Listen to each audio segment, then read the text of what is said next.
दोस्तों 31 दिसंबर से पहले इस वीडियो को देख लेना, वरना सब कुछ खत्म हो जाएगा और आपके फिर से वही कमेंट्स होंगे कि भैया मेरी लाइफ में कुछ भी सही नहीं चल रहा है, मेरा वक्त बर्बाद हो रहा है, ये हो रहा है वो हो रहा है। मैं ना चाहता ही नहीं हूँ कि कोई भी शख्स इस वीडियो को नए साल में देखे, लेकिन फिर भी अगर ये वीडियो आप तक लेट पहुंचे तो ये सब कुछ आप नेक्स्ट मंथ में भी अप्लाई कर सकते हो। देखो, मैं ये वीडियो अपने मतलब के लिए नहीं बना रहा हूँ। बहुत रंगीन टॉपिक्स हैं जिन पर काम करके बहुत सारे फायदे हो सकते थे मेरे। मैं ये तुम्हारे फायदे के लिए बना रहा हूँ। अगर तुम आज इन चीजों को नहीं जानोगे तो समझना सब खत्म हो जाएगा। इसलिए इन्हें देखना, समझना और अप्लाई करना, ताकि वीडियो के नीचे आपके कमेंट्स बदल जाएं कि भाई अब मेरी लाइफ में सब कुछ अच्छा चल रहा है, सब कुछ टाइम से हो रहा है। ये वीडियो हर उस इंसान के लिए है जो डेली रात को रोकर सोता है, सोच सोच कर अपनी रातें खराब करता है कि आखिर क्यों वो इतनी दर्दनाक जिंदगी का हिस्सा है, क्यों उसकी सुबह और शाम बर्बाद रहती है, क्यों वो हर पल घुट घुट कर जी रहा है। चलो टाइम मशीन का ना इस्तेमाल करके समय में पीछे जाते हैं। जनवरी, नया साल और सपने बवाल, लेकिन काम का फिर भी बुरा हाल। 3 महीने शुरू के सिर्फ बर्बाद रहे ये सोच सोच कर कि करना क्या है, और जब मकसद तय हुआ तो 1 महीने लगन से जरूर काम किया, लेकिन फिर बरसात का मौसम शुरू हुआ और सारे मकसदों को भूलकर उस काम चोरी वाले कंबल को दोबारा ओढ़ लिया। बरसात में बर्बाद रहे और अब शुरू हुई सर्दियाँ, जिसमें तकलीफ के आंसू यही सोच सोच कर निकलते रहे कि साला क्यों हम इस साल भी बर्बाद रहे। मैं ना कुछ बताना चाहता हूँ, ये साल बर्बाद रहा तुम्हारी वजह से, लेकिन अब भी देर नहीं हुई, क्योंकि अगर तुम इस वीडियो के टाइटल को देखोगे तो समझोगे कि क्यों मैंने वीडियो 31 दिसंबर से पहले देखने के लिए कहा है। मुझे पता है अब लोग न्यू ईयर मोटिवेशन देंगे जो अगले साल के बारे में होगा, लेकिन इस साल का क्या?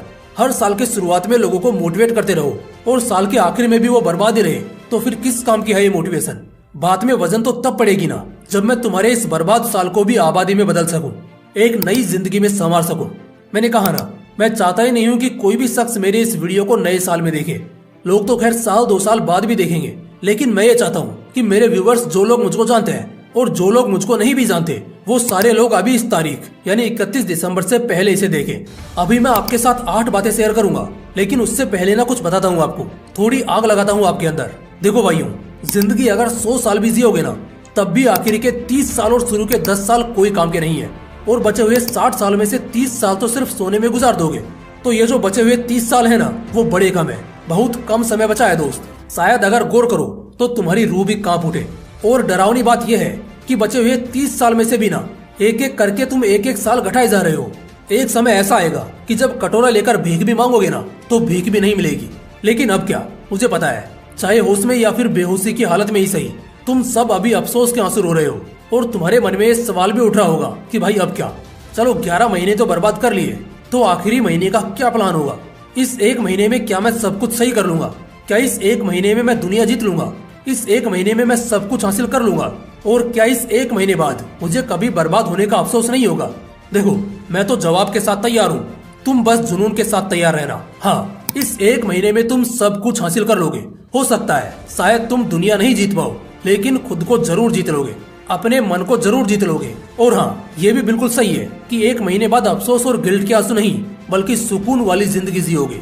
तो बस फिर कुर्सी की पेटी बांध लेना, क्योंकि मौसम, तुम्हारा वक्त, तुम्हारी जिंदगी और अहमियत सब कुछ बदलने वाला है। 8 पॉइंट शेयर करूंगा, बस तुम्हें उन्हें समझना है, और अगर समझ गए तो समझो एक दुखी नरक से निकल गए। Point number 1, you disappear somewhere this year. इस साल ना, अगर गौर से देखा जाए तो तुम कहीं खो गए थे, शायद किसी ऐसी दुनिया में जो तुम्हें सिर्फ और सिर्फ कमजोर कर रही थी, नाकामयाब होने के बहाने दे रही थी। हम में से हर किसी ने बिल्कुल ऐसा ही किया, और शायद यही वजह है, सिर्फ इस साल के बर्बाद होने के पीछे ही नहीं, बल्कि हर साल के बर्बाद होने के पीछे भी यही वजह है। शुरू में क्या होता है ना, हम मोटिवेट होते हैं, हम बहुत ज्यादा फोकस्ड भी हो जाते हैं, बड़े बड़े सपने भी बना लेते हैं, लेकिन फिर भी हम कुछ इस तरह कहीं खो जाते हैं कि हम भूल जाते हैं हमारी मंजिल क्या है, और पता नहीं हम कहाँ भटकते जा रहे हैं। तो इस तरह अगर कहीं खो जाओगे ना, तो फिर ऐसा ही होगा। ये जो आखिरी महीना बच रहा है ना, बस इसमें इसी चीज की प्रैक्टिस करनी है कि अपने मकसद से एकदम चिपके रहो, उसके अलावा तुम्हें कुछ और नजर ही ना आए। Point number 2, you are not consistent. तुमने ना सब सही किया, तुमने शुरुआत में काम करना भी शुरू कर दिया, लेकिन बस एक चीज रह गई, और वो है कंसिस्टेंसी, निरंतरता। इसका मतलब थोड़ा ढंग से समझते हैं। पानी की वो नाजुक बूंदे भी ना अगर लगातार किसी जटिल पत्थर पर गिरती रहे तो उसे भी तोड़ देती है, लेकिन अभी के लिए 1 बाल्टी पानी अगर सीधा किसी पत्थर पर गिराओगे ना, तो फिर भी उसे कुछ नहीं होगा। तो एक दिन खुद को कमरे में बंद करके 10 घंटे काम कर लेने से, या कुछ दिनों और हफ्तों के लिए बहुत ज्यादा काम करके महीनों तक आलस्य करना कहीं से भी समझदारी नहीं है, और यही गलती शायद तुमने इस साल करी है। जैसे थोड़ी मेहनत की, आराम के नाम पर ब्रेक लिया और फिर वो ब्रेक इतना लंबा चला कि फिर दोबारा लौटे ही नहीं। Point number 3, commitment failed. बार बार तुमने अपनी बातों की, अपने कमिटमेंट की वैल्यू गिराई है। सलमान खान की मूवी वांटेड का एक डायलॉग है, एक बार जो मैंने कमिटमेंट कर दी उसके बाद तो मैं अपने आप की भी नहीं सुनता। इस डायलॉग को कूल बनने के लिए बच्चा बच्चा बोलता है, लेकिन मैं शर्त लगाकर कहता हूँ, अगर इस डायलॉग को किसी ने दिल से मान लिया, अपनी जिंदगी का उसूल बना लिया, तो फिर वो कभी भी नहीं रोएगा। आप बर्बाद हुए क्योंकि आप अपनी बात पर कभी नहीं टिके। आप डिप्रेशन में गए क्योंकि आपने कभी जो बोला वो किया ही नहीं। जब तक तुम अपने कमिटमेंट से मुकरते रहोगे ना, भरोसा और मौका दोनों खोते रहोगे। तो या तो कमिटमेंट मत करो, या फिर अगर करो तो चाहे मर जाना, लेकिन उसको फेल मत होने देना। अगले 1 महीने पूरी तैयारी के साथ यही चीज करनी है। कमिटमेंट से चाहे कुछ भी हो जाए, मुकरना नहीं है। Point number 4, start craving for success. पहले बहुत होती थी, शायद आज नहीं होती, और यही वजह है कि तुम सिर्फ सपने देख पाते हो, उन्हें सच कभी नहीं कर पाते।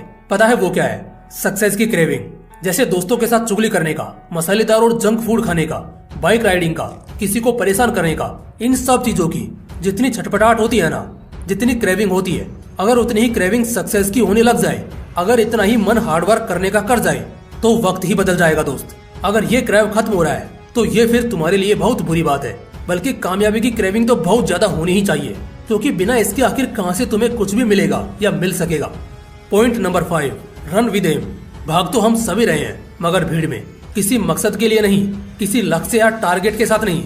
मुझे पता है जो लोग मुझे सबसे ज्यादा सुनते हैं वो यंगस्टर्स होते हैं, जो या तो स्कूल कॉलेज में होंगे या फिर किसी कॉम्पिटिटिव एग्जाम के लिए तैयारी कर रहे होंगे। अब भीड़ का हिस्सा तो वो सारे हैं, सब भाग रहे हैं, रात भर जाग रहे हैं, स्कूल कॉलेज और ट्यूशन तो सभी जा रहे हैं, लेकिन बावजूद इसके क्या उनके पास कोई मकसद है, उनका कोई लक्ष्य है, या फिर वो उसमें खुश है? बिना किसी मकसद के की गई मेहनत ना बेकार ही जाती है। अगर मकसद से भागोगे ना तो मेहनत भी रंग लाएगी और किस्मत भी साथ देगी। इस साल तुमने भी यही गलती करी है, बस भीड़ में भेड़ बनने का काम किया है। अब जरा ना शेरों वाले काम करके दिखाओ। भागो, बहुत रफ्तार के साथ भागो, लेकिन अपनी मंजिल के लिए, किसी मकसद के साथ। Point number 6, don't rest. आराम मत करो। इस पूरे साल क्या किया? आराम ही तो किया। रात को 8 घंटे मिलते हैं ना सोने को, बस फिर अब और क्या चाहिए दोस्त? अब तुम दिन में अगर 4 घंटे सोओगे और फिर जब जगोगे तब सिर्फ बिस्तर पर पड़े पड़े माँ बाप पर हुक्म चलाओगे, तो फिर हो गया कल्याण। इससे अच्छा तो एक जानवर है, अपने खाने के लिए कम से कम खुराक ढूंढने के बहाने ही सही, लेकिन मेहनत तो करता है। अब इस साल के 11 महीने तुम बर्बाद कर चुके हो। अगर अगले 1 महीने और इसके बाद आने वाले कई सालों को खोना नहीं चाहते हो, तो चाहे कुछ भी हो जाए, एक महीने को हाथ से नहीं जाने देना है। इसमें बिल्कुल भी आराम नहीं करना है। वैसे भी ये आराम करने का समय है ही नहीं। 2 महीने बाद बहुतों के एग्जाम होंगे, तो भूल जाओ आराम। हाँ, मानता हूँ ठंड शुरू हो रही है, लेकिन जब नींद नहीं खुलेगी ना, या कंबल छोड़ने का मन ना करे, उस वक्त खुद को बस इतना कहना, क्या मैं रोने और जिंदगी भर घुट घुट कर जीने को तैयार हूँ? अगर तुम्हारा दिल हाँ कहे तो फिर सो जाओ, और अगर दिल ना कहे तो सब कुछ छोड़कर तुरंत खड़े हो जाओ। Point number 7, do experiments. इस आखिरी महीने में ना बहुत सारे एक्सपेरिमेंट्स करो, तुम्हारे बहुत सारे शक दूर हो जाएंगे। सुबह पढ़ो, कभी रात को पढ़ो, कभी शाम में पढ़ो। इससे तुम्हें ये पता चल जाएगा कि कौन सा समय तुम्हें सूट करता है। कुछ दिन वर्कआउट और अच्छा डाइट मेंटेन करके देखो, इससे ना तुम्हें पता चल जाएगा कि बॉडी में एनर्जी का कितना फर्क पड़ता है। इसी तरह कभी बहुत ज्यादा काम करके देखो, फिर जब आराम करोगे ना तो पता चल जाएगा कि सुकून क्या चीज होती है। इसी तरह से अलग अलग एक्सपेरिमेंट्स करके देखो। जैसे ही तुम एक्सपेरिमेंट्स करोगे, तुम्हारा मन बेहतर होगा, तुम्हें नए आइडियाज मिलेंगे, और फिर सब कुछ शानदार हो जाएगा। अगले साल शायद एक नया चमत्कार हो जाएगा। Point number 8, ban your bullshit distractions. जिस तरह 4 साल पहले भारत सरकार ने 60 चाइनीज ऐप्स को बैन किया क्योंकि वो युवाओं को दीमक की तरह खा रहे थे, उसी तरह आज के समय में जो डिस्ट्रैक्शंस तुम्हारी जिंदगी में है ना, चाहे वो कुछ भी हो, फोन हो, वेब सीरीज देखना हो, बहुत ज्यादा टाइम पास करना हो, कोई लड़की हो, कोई फालतू दोस्त हो, सबको बैन कर दो। कह तो रहा हूँ, जितने भी फालतू के डिस्ट्रैक्शंस है ना, सबको एकदम खत्म ही कर दो। सबको अपनी जिंदगी से हमेशा हमेशा के लिए बैन कर दो।